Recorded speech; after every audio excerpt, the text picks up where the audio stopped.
예수님께서 우리를 위해서 예배해 놓으신 그 모든 은혜와 평강과 축복이 여러분들 심령과 가정 위에 넘치시기를 주님의 이름으로 축원합니다. 우리 주보에 광고난 대로 우리 먼저 우리 양화성 집사님 우리 가족 참석하셨는데 어디 계세요? 잠깐 일어나실래요? 네. 잠깐 일어나세요. 유가족들 잠깐 일어나세요. 우리 오른손을 들어서 주님의 위로가 함께 하십니다. 표해 주시기 바랍니다. 주님의 위로가 함께 하기를 축원합니다. 잠깐 기도하겠습니다. 하나님, 사랑하는 남편을 또 아버지를 먼저 하나님 나라에 보낸 그 가정을 기억해 주시고 또한 그 심령을 위로해 주시고 축복하여 주시옵소서. 아버지, 정말 하나님의 그 소망 아니면 감당하기 어려운 이 일입니다. 하나님, 정말 믿음 안에서 소망 가운데 이기게 하여 주시고 정말 모든 것을 감당하며 나갈 수 있도록 인도하여 주시옵소서. 주님이 늘 함께 해주시고 정말 주님이 이 가정에 호주 되시고 주인 되셔서 모든 일을 더욱 믿음으로 감당하며 나갈 수 있게 하여 주시옵소서. 감사하며 예수님의 거룩하신 이름으로 기도 올리옵나이다. 아멘. 네, 자리에 앉아주세요. 네, 우리 새로 나오신 분 있습니다. 우리 한숙희 성도님 인도하신 우리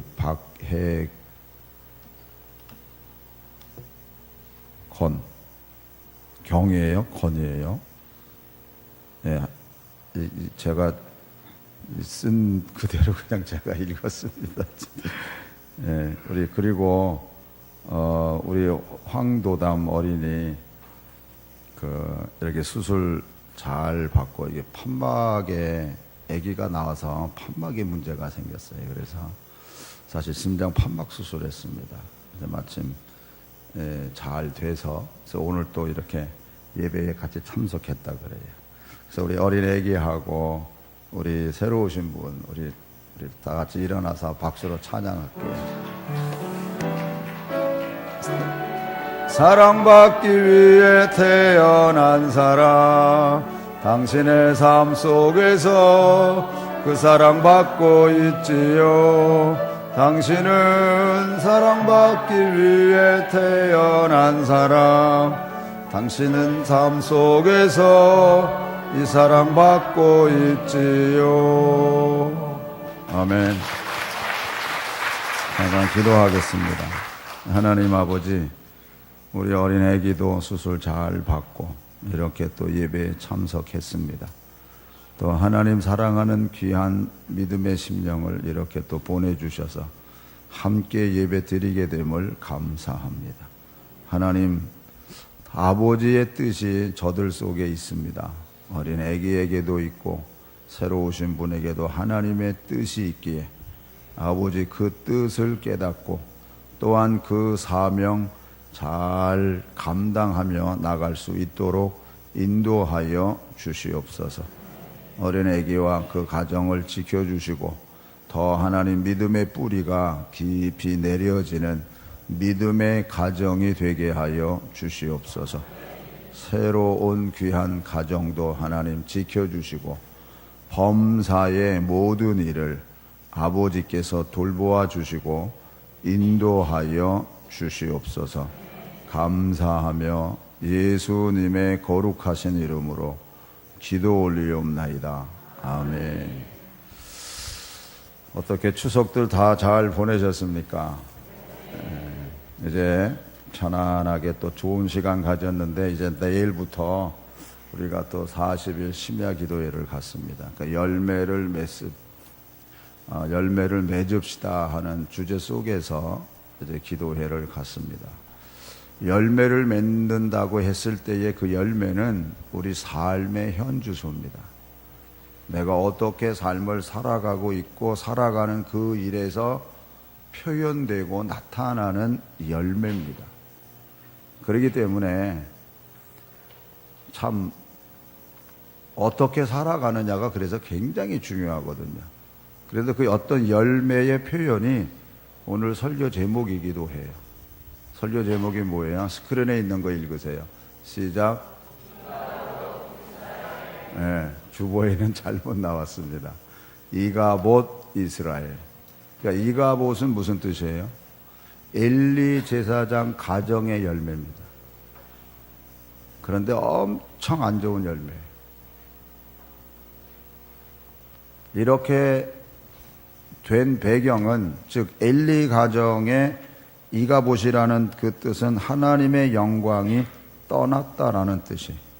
아니, 하나님이 함께하고 하나님이 축복해 주셔도 모를 판에 하나님의 영광이 떠났다. 왜 하나님의 영광이 엘리 제사장에게 왜 하나님의 영광이 떠났어요?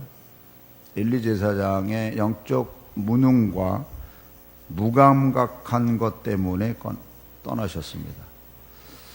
엘리 제사장 입장에서는요, 그러니까는 자기가 해야 할 당연한 일을 하지 않았어요. 우리가 볼 땐 그래요. 또 성경을 볼 때 그렇게 느껴요. 근데 본인 스스로는 당연한 일을 하고 있다고 생각해요. 거기서 차이가 나는 거예요. 자기로서는 자기가 하고 있는 일이 잘 하고 있다라고 생각하는 거예요. 왜냐하면 자녀들에게도 책망해요. 얘들아, 너희들 그렇게 하면 안 돼. 하나님이 벌을 내릴 거야. 그러고 그냥 지나가 버려요. 그러니까 자기는 하고 있는 거예요. 잘 하고 있는 거예요. 근데 근본적인 이유가 뭘까? 왜 그냥 그러고 지나갈까? 그거는 엘리 제사장이 하나님을 두려워하지 않기 때문에 그런 거예요. 여러분, 우리가 일단 두렵다, 하나님이 두렵다 그러면 하나님은 막 벌 주고 진노하시고 막 이런 분으로 생각하는데 아니에요. 성경은요, 신구약 통틀어서 하나님은 사랑의 하나님이라고 가르쳐 주세요. 그걸 구약에서는 더 진하게 표현해요. 왜? 계명을 주시면서 나는 질투하는 하나님, 이렇게 얘기를 하세요. 그만큼 사랑한다는 거예요. 그러면 두려워하라는 말이 뭐냐 하면요, 하나님이 나를 그렇게 사랑하고 있고 하나님이 나를 그렇게, 하나님이 모든 걸 축복해 주시고자 하는 그 하나님인데 내가 그걸 미처 못 깨닫고 알지 못하고 그리고 살아가면서 하나님의 축복을 내가 놓치는 것에 대한 두려움을 가지라는 거예요. 우리는 세상에서는요, 죄를 지면은 벌 받아, 이게 세상 법정이에요. 근데 하나님은 그렇게 하지 않으세요. 하나님은 사랑의 하나님으로서 모든 걸 주시는 하나님이세요. 그런데 우리들에게 좀 더 깨닫고 피부로 느끼게 하기 위해서 그런 표현을 쓰는데, 우리가 두려워하는 정말 궁극적인 거는 사랑에 대한 보답을 내가 못해서, 그래서 내가 하나님의 사랑 안에서 이렇게 제외되는 것에 대한 두려움이에요. 그걸 우리가 받아야 돼. 그걸 깨달으셔야 돼요. 여러분, 가정에서 효자하는 사람이 누구예요? 효자 아들이 누구예요? 아버지, 엄마, 즉 부모님의 사랑을 아는 것만큼 행하는 자가 효자예요. 부모 사랑 안 해도요, 부모님에게 때마다 시마다 뭐 이렇게 절기 때마다 뭐 용돈도 충분히 잘할 수 있습니다. 남이 보면 100% 효자예요. 그런데 속으로요, 부모 사랑 안 하는 자녀 있을 수 있어요. 에이, 사랑 안 하는데 그렇게 할 수 있습니까? 의무적으로 잘해요. 의무적으로 잘할 수 있습니다. 여러분, 조금 다른 얘기인데요, 슈바이처 박사 세계적으로 존경받는 분입니다. 그런데 실상 그분은요, 삼위일체 하나님을 안 믿습니다. 그리고 예수님의 부활과 역사적인 부활에 대한 사건을 안 믿는 분입니다. 그러나 인간적으로는요, 자기가 부귀 영화 누릴 수 있는 모든 거 다 내려놓고 아프리카 가서 평생을 희생하신 분입니다. 그걸 상대적 선이라고 그럽니다. 예수님, 부활한 예수님에 대한 역사적 사실을 안 믿는 분이세요. 그냥 부활에 대한 그 신앙, 소망, 희생, 이거는 철저하게 가진 분이지만 그래서 모든 세계가 다 존경하는 분입니다. 그런데 신학적으로 뚜껑 열어보면 안 믿는 분이 있습니다. 그건 하나님이 뭐 하시겠죠. 우리도 진짜 하나님을 사랑하고 부모님을 사랑하는 그 사랑 속에서 감당하느냐, 아니면 배우고 익혀진 그 어떤 습관적인 그런 것들 속에서 하고 있느냐. 지금 엘리 제사장은요, 자기 나름대로의 어떤 일을 잘 하고 있는 사람입니다. 그래서 하나님께서 그 엘리에 대한 모습을 이렇게 지적하고 있어요. 사무엘상 2장 27절부터 볼게요. 다 같이 읽습니다. 하나님의 사람이 엘리에게 와서 그에게 이르되 여호와의 말씀에 너희 조상의 집이 애굽에서 바로의 집에 속하였을 때에 내가 그들에게 나타나지 아니하였느냐. 이 이야기는요, 이스라엘 백성이 애굽에서 400년 동안 있을 때의 전체적인 내용을 가르쳐주고 있는 거예요. 그리고 나서 28절 다 같이 읽습니다. 이스라엘 모든 지파 중에서 내가 그를 택하여 내 제사장으로 삼아 그가 내 제단에 올라 분향하며 내 앞에서 에봇을 입게 하지 아니하였느냐. 이스라엘 자손이 드리는 모든 화제를 내가 내 조상의 집에 주지 아니하였느냐. 여기서 내가 그를 택하여 했을 때 그가 누구예요? 아론이에요. 아론. 모세의 형 아론. 아론의 집안이 제사장 집이고 레위 지파는 제사장을 돕는 성전 안에서 일하는 지파예요. 그래서 레위 지파에게는 이제 나중에 땅의 기업을 안 줘요. 다른 기업들의 그 모든 그 11조가 드려지는 것으로 레위 지파와 제사장들이 생활하게 돼 있어요. 어쨌든 그라고 하는 것은 아론이에요. 즉 하나님께서 아론을 택해서 제사장으로 삼았고 이스라엘의 모든 화제를 내가 내 조상의 집에 주지 아니하였느냐. 그래서 엘리는 아론의 후손이구나, 자손이구나. 그걸 여러분들이 알고 지나가면 돼요. 자, 그 다음에 너희는 어찌하여 내가 네 처소에서 명령한 내 제물과 예물을 밟으며 내 아들들을 나보다 더 중히 여겨 내 백성 이스라엘이 드리는 가장 좋은 것으로 너희들을 살찌게 하느냐. 지금 엘리가 실수하고 잘못하고 있는 거, 하나님의 제물과 예물을 밟아요. 이거는요, 백성들의 하나의 희생 제물과 죄사함 받게 하려는 예물이거든요. 그리고 내 아들들을 나보다 더 중히 여겨. 물론 자식을 중요하게 여겨야죠. 근데 이건 제사장 집이잖아요. 그러다 보니까 아들이 지금 그 앞에 보면 잘못하고 있는 게 나와요. 근데 그거에 대해서 지적은 하는데 그냥 넘어가요. 율법은요, 율법대로 하면요, 자식 죽이게 돼 있어요. 죽이게 돼. 왜 죽여야 되는지 아세요? 그러므로 죄가 집안 전체에 흘러가는 죄값을 끊기 때문에 그런 거예요. 근데 이걸 안 해요. 안 하기 때문에 하나님이 뭐라 그러시는지 한번 보세요. 그러므로 이스라엘의 하나님 나 여호와가 말하노라. 다 같이 읽으세요. 내가 전에 네 집과 네 조상의 집이 내 앞에 영원히 행하리라 하였으나 이제 나 여호와가 말하노니 결단코 그렇게 하지 아니하리라. 나를 존중히 여기는 자를 내가 존중히 여기고 나를 멸시하는 자를 내가 경멸하리라. 지금 이 말씀 속에서 엘리 제사장은요, 하나님을 멸시하고 있는 거예요. 하나님을 존중히 여기지 않아요. 멸시하는 거예요. 사울 왕도요, 하나님이 뭐라 그러시냐면 당신이 하나님을 버렸기 때문에 이렇게 나와요. 그러니까 사무엘 선지자가 당신이 하나님을 버렸기 때문에 하나님도 당신을 버렸습니다. 하나님이 먼저 버린 적이 없어요. 하나님이 먼저 내쫓는 법이 없어요. 네가 나를 무시했고 네가 나를 멸시했고 네가 나를 쫓아냈고 네가 나를 경홀히 여겼고 이래서 내가 그렇게 대하겠다. 하나님이 그렇게 말씀하시는 거예요. 그래서 네가 나를 멸시하고 경멸하기 때문에 다음 절 보라 내가 네 팔과 네 조상의 지팔을 끊어 네 집에 노인이 하나도 없게 하는 날이 이를지라. 이게 하나님의 사람이 엘리 제사장에 와서 한 말인데 사무엘이 어렸을 때 하나님의 말씀을 받고 엘리 제사장한테 하나님이 전하는 말씀이 있습니다. 3장으로 넘어갈게요. 다 같이 읽습니다.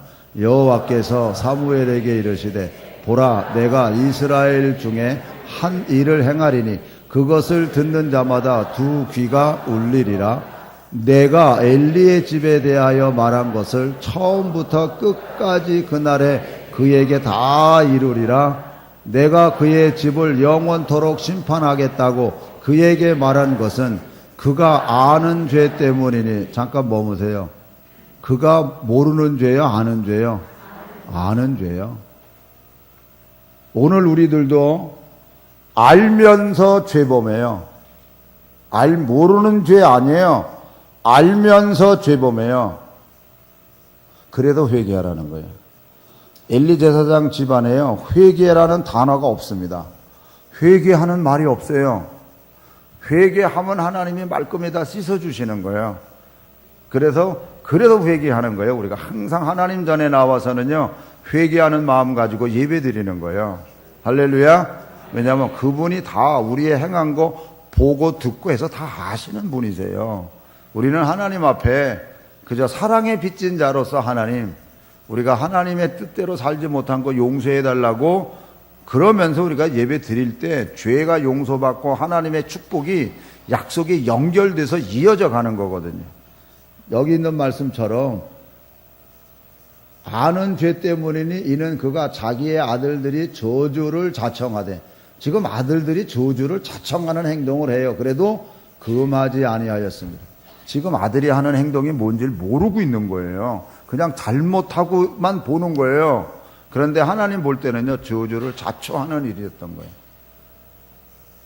그런데요, 먼저 민수기에 있는 말씀, 아론의 가정이기 때문에 아론의 가정이 어떤지, 그리고 하나님이 하신 말씀이 어떻게 성취되는지 그거 볼게요. 먼저 민수기 3장 1절부터 볼게요. 시작. 여호와께서 시내산에서 모세와 말씀하실 때 아론과 모세가 낳은 자는 이러하니라. 아론의 아들들의 이름은 이러하니 장자는 나답이요 다음은 아비후와 엘르아살과 이다말이니, 이는 아론의 아들들의 이름이며 그들은 기름 부음을 받고 거룩하게 구별되어 제사장 직분을 위임받은 제사장들이라.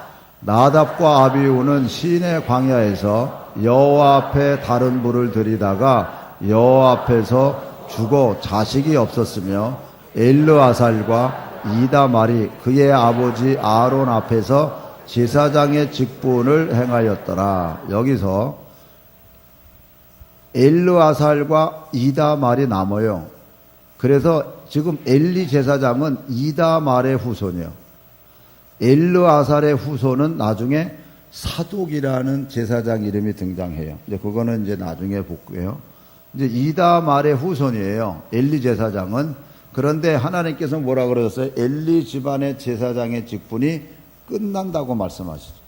그 끝나는 말씀이 어디 나오냐면 왕상 2장 26절 27절 볼게요.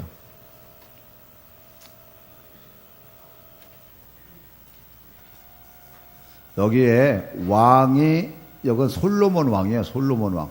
솔로몬 왕이 제사장 아비아달에게 이르되 네 고향 아나돗으로 가라. 너는 마땅히 죽을 자이로되 내가 내 아버지 다윗 앞에서 주 여호와의 궤를 메었고, 여기 보세요. 너는 마땅히 죽을 자라는 거예요. 제사장 아비아달에게. 왜 아비아달이 죽을 자라 그러냐면 솔로몬 왕의 이복 동생인 아도니아가 반란을 일으켜요. 그래서 왕이 되겠다고. 그래서 솔로몬이 아도니아를 죽이면서 그 반란 일으킨 편에 이 제사장 아비아달이 거기에 들어가요. 왜 반란 편에 들어갔는지 그건 잘 모르겠어요.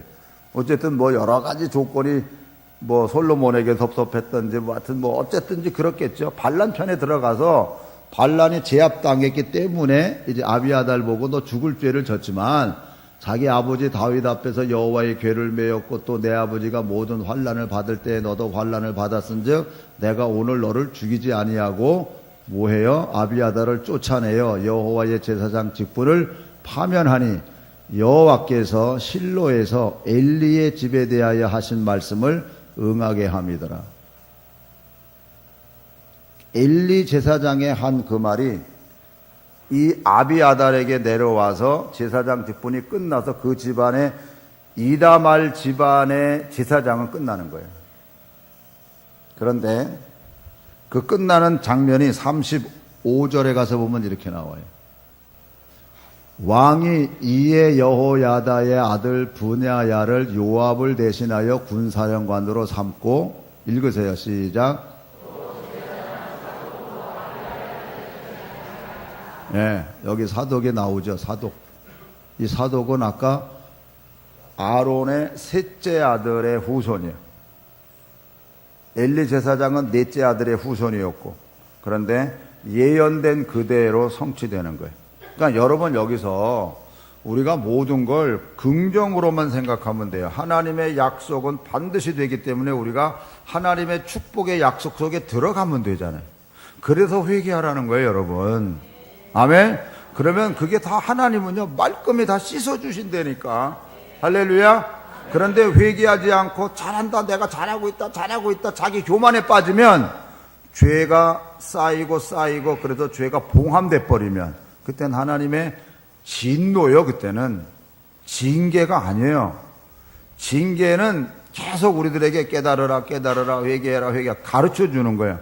근데 그래도 계속 안 깨닫고 그냥 가면 죄가 봉함이 돼버리면, 꽉 차면 그때는 그 사람은 진노 속에 들어가는 거예요. 하나님 앞에서 회개할 마음이, 그러니까 엘리 제사장이 대표적인 거예요.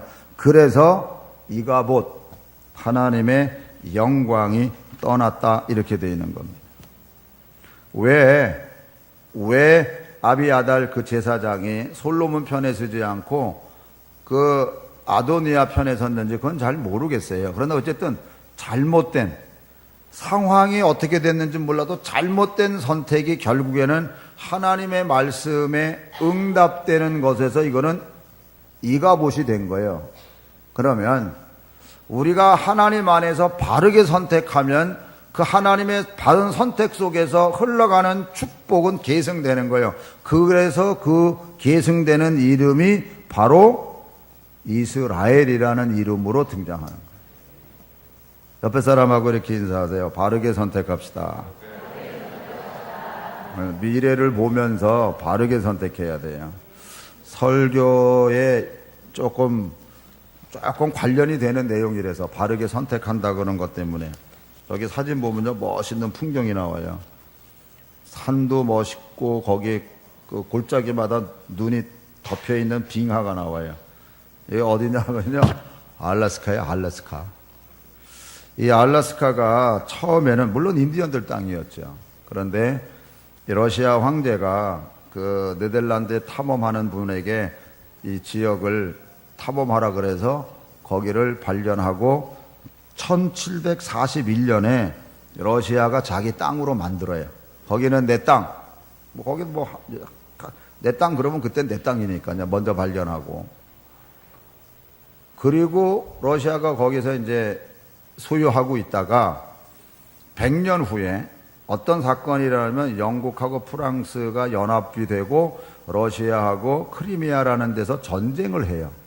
전쟁을 하는데 러시아가 져요. 그러면 진 나라는 패망하면요, 자기네들 경제적으로 얻었고 또 보상도 해줘야 되고 빚더미 앉아 있는 거예요. 그러다 보니까 그 빚도 갚고 뭘 해야 되니까 그때 상황이 이 미국하고 영국하고는 영국도 미국이 영국으로부터 독립했잖아요. 그리고 영국은 또 마침 캐나다에서 영국하고 프랑스하고 싸워가지고 프랑스를 몰아내요. 그리고 영국이 캐나다를 지배할 때. 그러니까 소련 입장에서는 지금 영국하고 프랑스 연합군에 져가지고 이러니까 영국도 견제하니까 미국한테 팔으려고 미국 보고 그 땅을 살라 이렇게 돼 있어요. 그러니까는 미국이 그 땅을 샀어요. 얼마 주고 샀냐면 720만 달러에 샀어요. 720만 달러. 그래서 그 상황에서는요, 멍청이들이라 그랬어요. 멍청이. 러시아도 멍청하고 미국도 멍청하고. 왜 멍청하냐? 러시아는 알래스카에다가 그동안에 투자한 돈이 있거든요. 그 투자한 돈도 못 건지고 싸게 팔았다고 해서 그런 거고, 미국 입장에서는 그 쓸모없는 땅, 그때 그 상황에서는요, 그냥 얼음덩어리잖아요. 얼음덩어리. 뭐 농사를 수 있어요. 뭘 할 수 있어요. 아무것도 할 수 없는 얼어붙은 땅이에요. 그걸 왜 비싸게 주고 샀냐는 거예요. 그때 미국의 국무장관이 주관했는데 스워드라는 분이에요. 욕 직싸게 먹었어요. 왜 비싸게 샀냐고, 그 땅을 왜. 근데 이 양반이 고집해가지고 샀어요. 720만 달러예요. 지금으로 따지면 뭐 별로 비싼 돈 아니죠. 왜냐하면 지금은 또 가치를 아니까. 근데 그 당시에는 아무것도 모를 때예요. 그런데 그 땅을 샀어요. 멍청한 게 아니라 얼마나 앞에 미래를 보고 행한 일인지 몰라요. 그게 지금 경제적으로도 그렇고 군사적으로도 그렇고 얼마나 요긴한 땅이에요. 사실 그 살만한 땅이에요. 얼음덩어리인데 미국하고 엄청나게 떨어져 있는 땅이잖아요. 저 땅. 얼음덩어리 아무 쓸데인데 비싸게 주고 산 거예요. 그거 사겠어요? 우리나라 같으면요, 아예 할 생각도 안 할 거예요, 아마. 근데 그거를 저지른 거예요, 이분은. 미래를 보고. 그래서 그냥 지금 러시아는 가슴치죠, 지금도. 저거 옛날에 우리 땅. 그래 봐야 뭐해요? 지금은 얼마나 경제적으로나 이 군사적으로나 미국 사람들의 우리하고 조금 개념이 달라요. 그 사람들의 개인적 꿈이 뭐냐면요, 우리는 상황이 다르기 때문에 그런 꿈을 잘 못 꿔요. 그런데 그 사람들은 요트 타고 가가지고 이렇게 바다에서 이렇게 즐기는 게 최고의 꿈이에요. 그 우리하고는 개념이 달라요. 우리는 환경이 그렇지 못하기 때문에. 그러다 보니까요, 그 미국 시애틀이라는 데서 그 요즘에 크루즈 여행 그 큰 배 있잖아요. 그거 타고 알래스카까지 이렇게 여행하는 게 최고의 그 사람들의 꿈 중에 하나라 그래.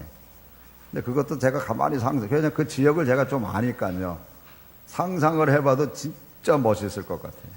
배 타고 올라가면서 거기 그 캐나다 거기 빅토리아도 들리고 뭐 이렇게 해가지고 그 사람들의 꿈 중에 하나래요. 왜 여러분들도 왜 어떤 때는 개인의 꿈이 있잖아요. 여행할 때 어떤 그런 거. 그렇게 아주 좋은 땅인데 어느 누구는 상황이 어렵다 보니까는 어려운 상황 속에서 그 귀한 걸 잃어버렸고, 여러분 상황이 나쁘다고 해서 다 나쁜 선택하는 건 아니에요. 또 상황이 좋다고 해서 다 바르게 선택하는 것은 아닙니다. 근데 어쨌든 상황이 안 좋다고 하는 그 의미는 우리가 다른 말로 얘기하면 신앙적으로 항상 우리가 죄 안에서 습관적으로 죄를 범하는 어떤 삶을 살아가고 있다 그러면 우리가 엘리 제사장처럼 잘못된 선택을 하기가 쉽다는 거예요. 그리고 그 결과는 이가봇이라는 거. 이가봇 때는 그 열매가 되어지는 일을 선택하지 않기를 축원합니다. 그러면 우리가 바른 선택을 하려고 그러면 어떻게 해야 되나? 옆에 분들하고 이렇게 인사하세요. 씨름합시다. 네, 씨름하는 거예요. 야곱이 여기서 오늘 본문에 보니까는 이런 얘기가 나오잖아요. 홀로 남아요, 홀로. 야곱은 홀로 남았더니 어떤 사람이 날이 새도록 야곱과 씨름하다가 하는, 씨름한다는 말이 나옵니다. 씨름하는 거예요. 씨름. 누구를 위해서 씨름해요? 자기 자신을 위해서 씨름해요. 하나님의 노아에게 방주 져라. 누구를 위해서 방주를 지라 그래요? 너와 네 가족을 위해서 방주 져라. 이 말씀이었어요. 왜 우리가 씨름해요? 나를 위해서 씨름하는 거예요, 여러분. 남을 위해서 씨름하라는 게 아닙니다. 그래서 야곱이 씨름하잖아요. 그 사람에게 나를 축복하기 전에는 떠나지 말아라. 정말 나를 축복하기 전에는 떠나지 말라. 그러니까 이 사람이 네 이름이 뭐니? 야곱입니다. 이제는 야곱이라 하지 말고 이스라엘이라 하라. 이렇게 가르쳐 줍니다. 이스라엘이라 하라.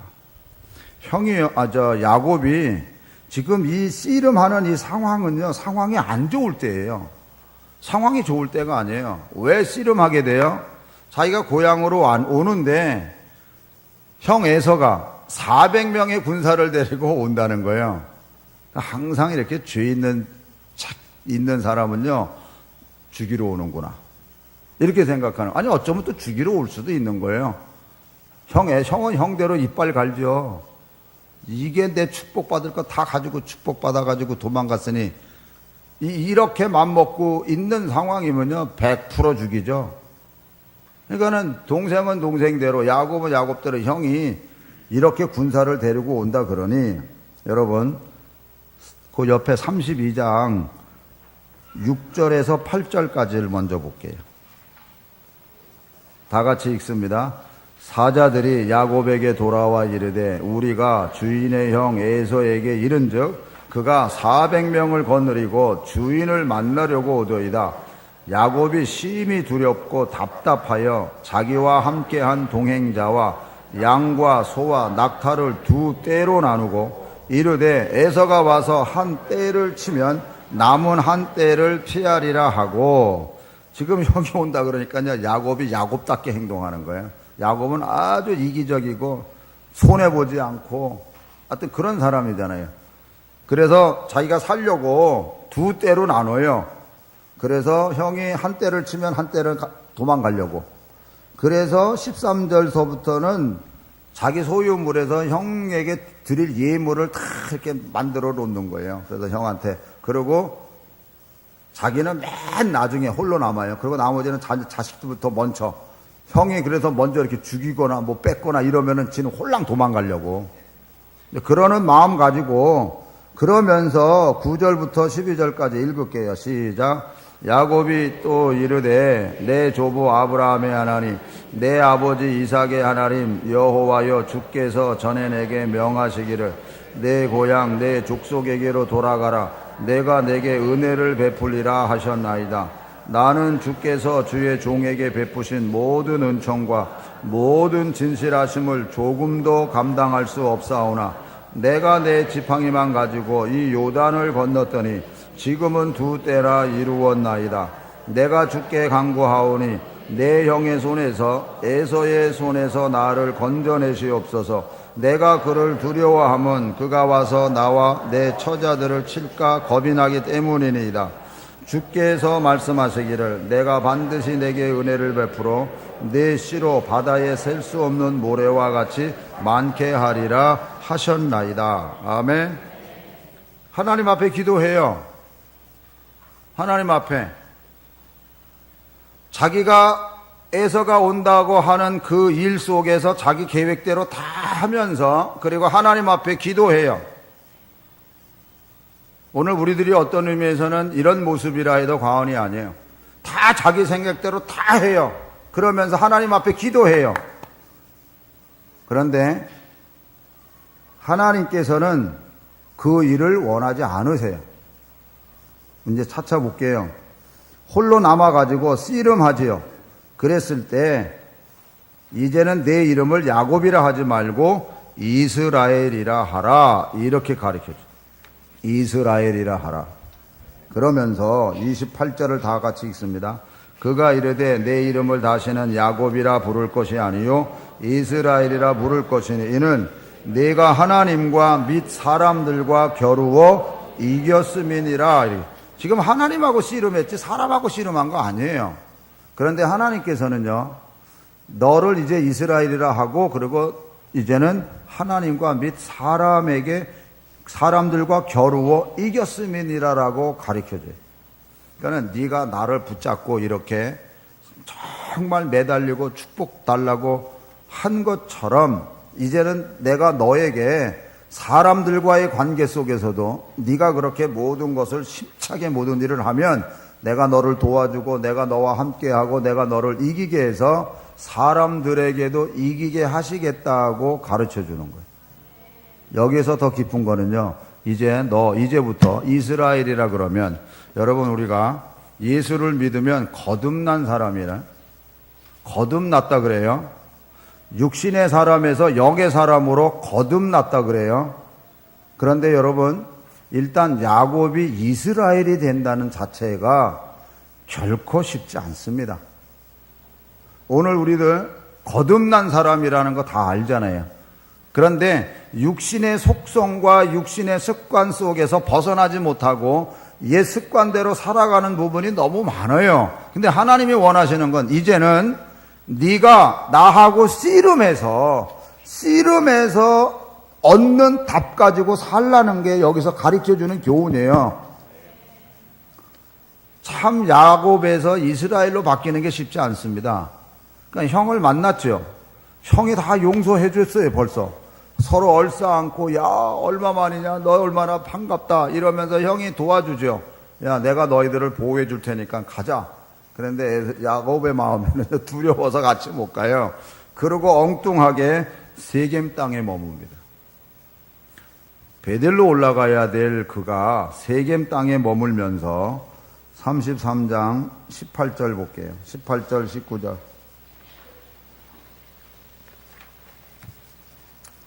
다 같이 읽습니다. 야곱이 바단 아람에서부터 평안히 가나안 땅 세겜 성읍에 이르러 그 성읍 앞에 장막을 치고 그가 장막을 친 밭을 세겜의 아버지 하몰의 아들들의 손에서 베크시다에 샀으며 거기에 제단을 쌓고 그 이름을 엘로헤 이스라엘이라 불렀더라. 하나님 이스라엘의 하나님. 그러니까 하나님께 세겜 땅에서 하나님 앞에 제단을 쌓고 하나님을 섬깁니다. 여러분 잘 들으세요. 베델에 올라가서 거기서 제단을 쌓아야 되는 거예요.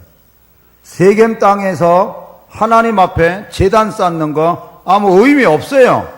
근데 야곱은 해요.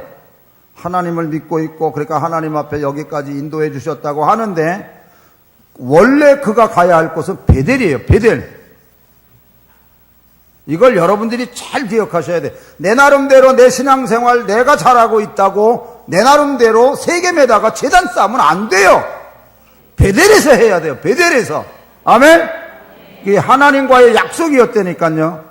여러분들도 신앙생활하면서 하나님과의 약속과 서원이 분명히 있을 거예요. 그거 잊어버리지 말고 그대로 하세요. 하나님은 거기에 축복 주시고 그렇게 하게끔 하시니까. 아멘?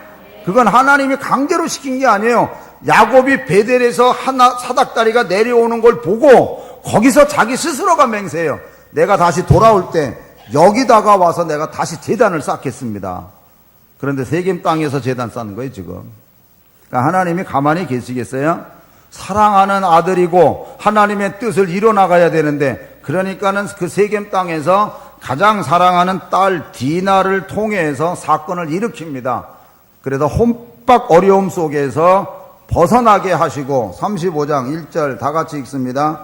하나님이 야곱에게 이르시되 일어나 베델로 올라가서 거기 거주하며 네가 내 형 에서의 낯을 피하여 도망하던 때에 내게 나타났던 하나님께 거기서 제단을 쌓으라 하신지라. 할렐루야.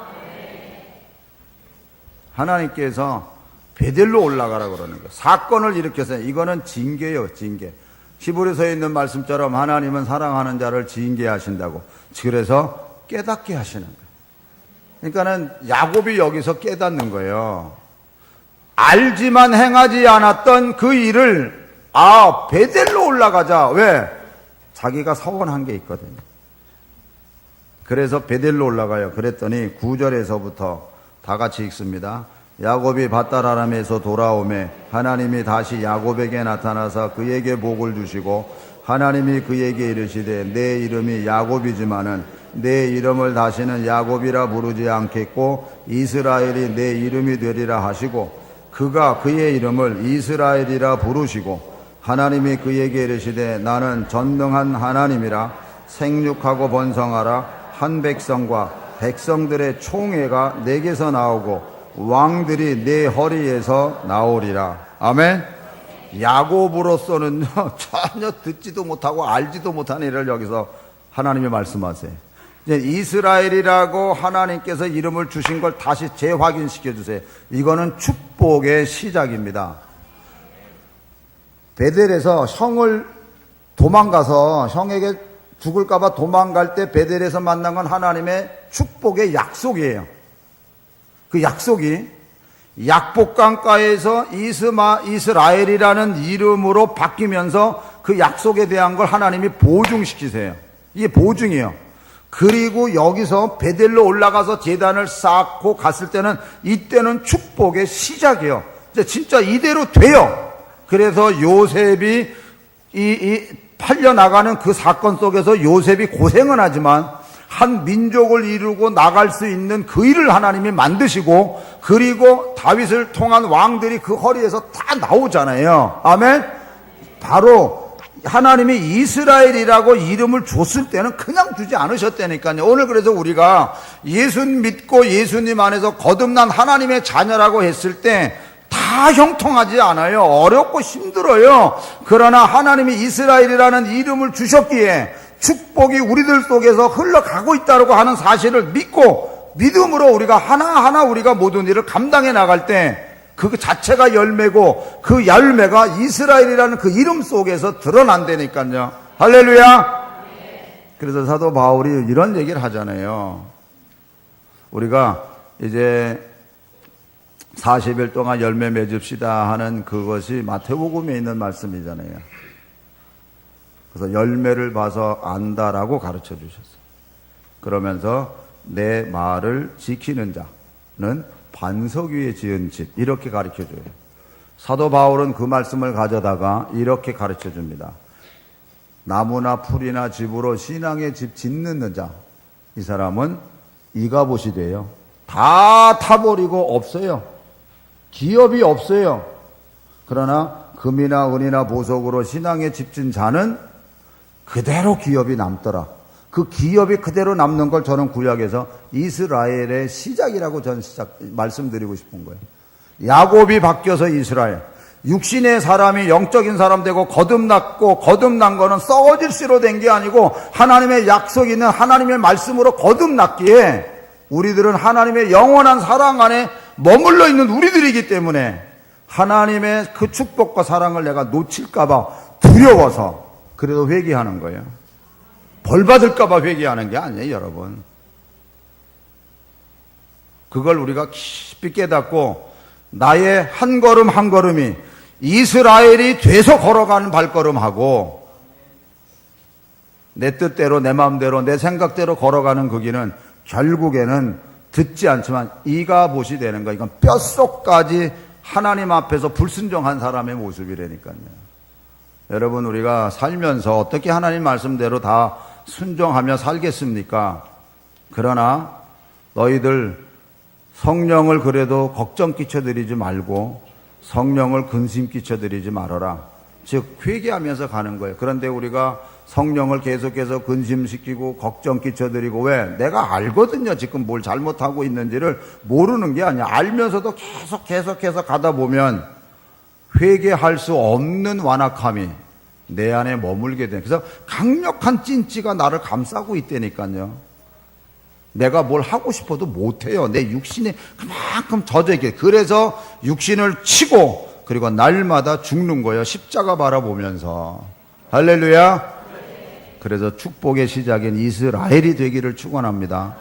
그래서 하나님께서 약속하셨잖아요. 너 한 백성과 백성들의 총회가 내게서 나오고 왕들이 내 허리에서 나오리라.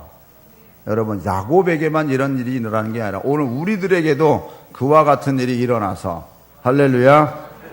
어떻게 보면은 40일이라는 그 기간이 짧은 기간일 수도 있고 긴 기간일 수도 있습니다. 여러분, 씨름하시기를 부탁드립니다. 우리 믿음의 선배들이 씨름해서 지금까지 우리나라가 이렇게 발전하고 부흥했어요. 근데 오늘 우리들 꽃감 빼먹듯 계속 빼먹으면 어떻게 해요? 우리 후손들은 어떻게 되게 해요? 하나 빼먹었으면 우리가 2개 꽂을 수 있는 씨름이 우리에게 있어야죠. 할렐루야. 그래서 꽃감 빼먹는 즐거움, 꽃감을 집어넣는 즐거움, 그래서 영적 씨름 속에서 하나님의 응답을 받고 그 응답대로 답대로 살아갈 때, 하나님이 이렇게 나를 약속대로 축복해 주시는 하나님이시구나, 그 삶의 증거 가지고 더 풍성한 열매를 맺어가기를 주님의 이름으로 축원합니다. 기도하겠습니다. 우리 한번